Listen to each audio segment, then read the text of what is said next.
If you wake up one morning, not to the sound of an alarm or the warmth of sunlight, but to a silence so profound it feels like the world has paused. The air is heavy, almost expectant, as if the universe itself is holding its breath. You sit up, your heart pounding, though you can't quite place why. And then it hits you, a realization so sharp it cuts through the fog of your thoughts like a blade. You've been running, not from something outside of you, but from yourself. From the parts of you that ache, that whisper in the dark, that you've buried under layers of distraction, ambition, and noise. You've been running so long, you've forgotten what it feels like to stand still. But here's the paradox. The faster you run, the closer it gets. The more you try to outpace it, the more it clings to you, a shadow you can't shake. You've built walls, crafted masks, and filled your days with endless motion, yet it's always there, waiting. And now, in this moment of stillness, you feel it closing in. The question rises, unbidden, from the depths of your mind. What are you so afraid of?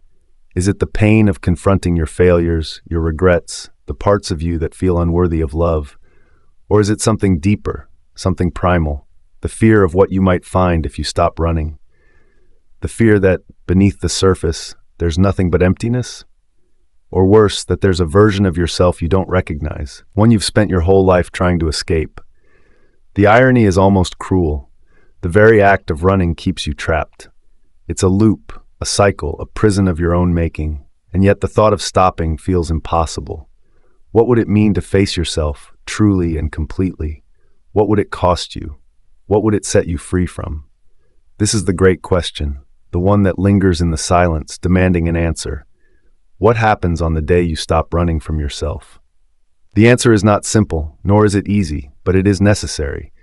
Because until you stop running, you will never truly live. You will only exist, a ghost in your own life, haunted by the shadow you refuse to face.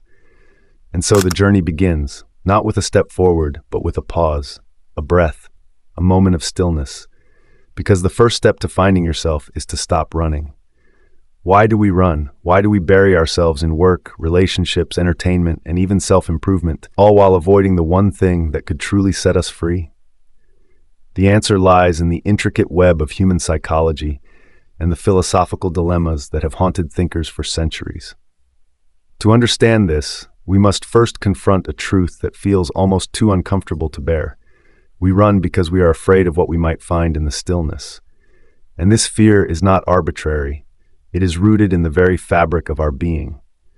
Carl Jung, the pioneering psychologist, called it the shadow, the part of ourselves we reject, deny, or hide. It's the repository of our darkest impulses, our deepest insecurities, and the aspects of our identity we deem unacceptable. Jung believed that until we integrate this shadow, it will continue to control us from the unconscious, shaping our behaviors, relationships, and even our sense of self. But integration requires confrontation, and confrontation requires courage, a courage many of us lack. Friedrich Nietzsche, the philosopher of existential rebellion, saw this avoidance as a form of resentment, a turning away from life's inherent struggles. He argued that modern humans, in their quest for comfort and security, have become masters of distraction, numbing themselves to the raw, unfiltered experience of existence. But in doing so, they lose touch with their true potential, their will to power. Nietzsche's solution was radical. Embrace the chaos, the pain, the uncertainty. Only by facing the abyss can we transcend it. Yet, even these profound insights only scratch the surface. The problem runs deeper, into the very way our brains are wired. Cognitive biases like the negativity bias ensure that we pay more attention to threats than to opportunities, trapping us in cycles of fear and avoidance. Neurologically, our brains are designed to seek safety, not truth. And culturally, we are conditioned to value productivity over introspection, success over authenticity. We are taught to run before we are taught to reflect. But here's the crux. The act of running doesn't just keep us from confronting our shadow, it amplifies it. Every time we turn away from ourselves, the shadow grows stronger, more insidious. It seeps into our relationships, our decisions, our dreams. It becomes the silent architect of our lives, shaping our reality in ways we don't even realize. And the longer we run, the more power we give it. So the question remains, what are we so afraid of? The answer is both simple and devastating. We are afraid of ourselves, of our imperfections, our vulnerabilities, our humanity. But what if the very thing we fear is the key to our liberation? What if the shadow is not a monster to be vanquished, but a guide to be embraced? The journey to stop running begins here, in the recognition of this hidden problem. But recognition is only the first step. The real work, the real rebellion, lies ahead. The consequences of running from yourself are not always visible, but they are always present. They seep into the cracks of your life, subtly distorting your reality until one day you wake up and realize you no longer recognize the person staring back at you in the mirror. This is the insidious power of avoidance. It doesn't just hide the truth, it rewrites it. And the longer you run, the more profound the rewriting becomes. Consider this. Every time you suppress an emotion, ignore a gut feeling, or silence an inner voice, you fracture a piece of your identity. Over time, these fractures accumulate, creating a fragmented self, a mosaic of half-truths and unspoken fears. Psychologists call this emotional dissonance, the gap between what you feel and what you show. It's a chasm that grows wider with every act of self-denial, until the distance between who you are and who you pretend to be becomes unbearable. But the consequences go beyond the personal. They ripple outward, shaping your relationships, your work, and even your sense of purpose. When you run from yourself, you project your unresolved pain onto others. You become hypersensitive to criticism, quick to anger, or overly reliant on external validation. You might cling to toxic relationships, not because they fulfill you, but because they distract you from the void within. Or you might push people away, fearing that if they get too close, they'll see the truth you're so desperate to hide. Societally, this phenomenon takes on a collective dimension. Aldous Huxley, in his dystopian masterpiece Brave New World, warned of a culture addicted to distraction, where individuals are conditioned to avoid discomfort at all costs. Sound familiar? In a world that glorifies busyness and superficiality, running from oneself has become the norm. We scroll, we binge, we consume, all to avoid the silence that might force us to confront our inner turmoil. But this collective avoidance comes at a cost.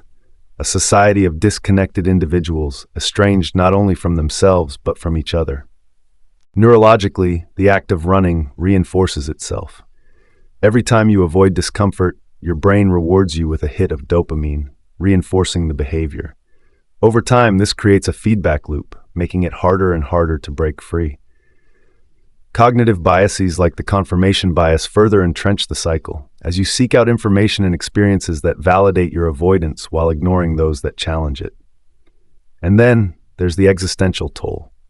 Viktor Frankl, the Holocaust survivor and psychiatrist, argued that the primary driver of human suffering is not pain itself, but the absence of meaning. When you run from yourself, you run from the very source of meaning. You become a stranger to your own life, going through the motions without truly living. The result is a pervasive sense of emptiness, a feeling that something vital is missing, even if you can't quite put your finger on what. The unseen consequences of running from yourself are vast and varied, but they all lead to the same place, a life half-lived, a life of missed connections, unfulfilled potential, and quiet desperation.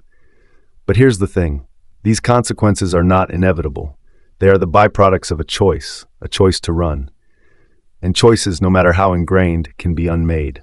The question is, are you ready to stop? Are you ready to face the unseen, not as a threat, but as a teacher? The answer lies not in the running, but in the stillness, and the stillness is closer than you think. Breaking free from the cycle of running is not a passive act, it's a rebellion. It's a deliberate, often painful decision to turn toward the very thing you've spent your life avoiding. This rebellion doesn't require grand gestures or dramatic declarations. It begins in the quiet moments, the spaces between breaths, when you choose to stop, to listen, to face yourself. But make no mistake, this is a radical act. In a world that values speed over depth, distraction over introspection, choosing to stand still is nothing short of revolutionary. The first step is to confront the mechanisms of avoidance. What are your go-to distractions? Is it work, social media, relationships, or even self-improvement? Identify them, not to judge yourself, but to understand the patterns that keep you trapped. Jean-Paul Sartre, the existentialist philosopher, famously said, "We are our choices." By recognizing the choices that perpetuate your running, you reclaim the power to make different ones. This is the essence of rebellion, taking responsibility for your own liberation. Next, you must cultivate the courage to face your shadow. This is where Carl Jung's insights become invaluable. The shadow is not your enemy. It's a part of you, a repository of untapped potential and hidden truths. To integrate it, you must first acknowledge its existence. Start small. Reflect on the emotions you habitually suppress: anger, sadness, fear. Allow yourself to feel them, not as weaknesses, but as messengers. What are they trying to tell you? Journaling, meditation, or therapy can be powerful tools in this process, helping you to gently unravel the layers of self-deception. But rebellion is not just an internal process. It's also a reclamation of your external reality. This means setting boundaries with people and situations that reinforce your avoidance. It means saying no to the endless demands of a culture that values productivity over presence. It means carving out time for stillness, even when it feels uncomfortable. Arthur Schopenhauer once wrote, "We forfeit 3/4 of ourselves in order to be like other people." The rebellion lies in refusing to forfeit any part of yourself, no matter the cost. Mindset shifts are crucial here. Instead of viewing discomfort as something to be avoided, see it as a signpost pointing toward growth. Embrace the paradox that the things you fear most are often the keys to your liberation. This is where Friedrich Nietzsche's concept of amor fati, love of fate, becomes relevant. By embracing all aspects of your experience, even the painful ones, you transform your relationship with yourself. You stop seeing life as something to be endured and start seeing it as something to be lived. Finally, remember that rebellion is not a solitary act. Seek out communities and individuals who value authenticity over pretense, depth over superficiality. Surround yourself with people who encourage you to face yourself, not run from yourself. In doing so, you create a support system that reinforces your commitment to breaking free. The rebellion is not easy, but it is necessary. It's a journey of reclaiming your life, one moment of stillness at a time. And with each step, you move closer to the ultimate truth, the truth of who you are and who you were always meant to be. The ultimate truth is this: the day you stop running from yourself is the day you begin to truly live. It's the day you step out of the shadow of fear and into the light of your own authenticity. This realization is not a single moment of epiphany, but a gradual unfolding, a peeling back of layers until you arrive at the core of your being. And at that core, you find not emptiness, not chaos, but a profound sense of wholeness. You discover that the very thing you were running from, yourself, was never the enemy. It was always the key. This truth is both liberating and humbling.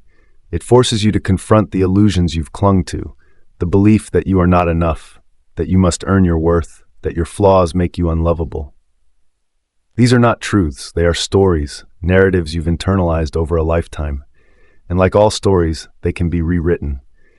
The moment you realize this, you reclaim your power. You become the author of your own life, no longer bound by the scripts of fear and avoidance. Viktor Frankl once wrote, "When we are no longer able to change a situation, we are challenged to change ourselves." This is the essence of the ultimate truth. It's not about changing who you are, but about changing how you see who you are. It's about shifting from a mindset of scarcity to one of abundance, from fear to love, from running to standing still. And in that stillness, you find something extraordinary, the realization that you are already whole. You always have been. This realization is not the end of the journey. It's the beginning. It's the foundation upon which you build a life of meaning, connection, and authenticity. It's the lens through which you see the world, not as a place to escape from, but as a place to engage with fully and deeply. It's the understanding that every moment, no matter how painful or uncomfortable, is an opportunity to grow, to learn, to become more fully yourself. And so the journey comes full circle. The day you stop running from yourself is the day you step into your power. It's the day you realize that the shadow you feared was never a monster, but a teacher. That the silence you avoided was never empty, but full of potential. That the life you were running from was never a prison, but a gift. This is the ultimate truth. You are enough. You always have been. And the moment you embrace this truth, everything changes. The running stops, the stillness begins, And in that stillness, you find not just yourself, but the life you were always meant to live. So take a breath, pause, look inward. The journey is not easy, but it is worth it. Because on the other side of fear, on the other side of running, is the truth. And the truth will set you free.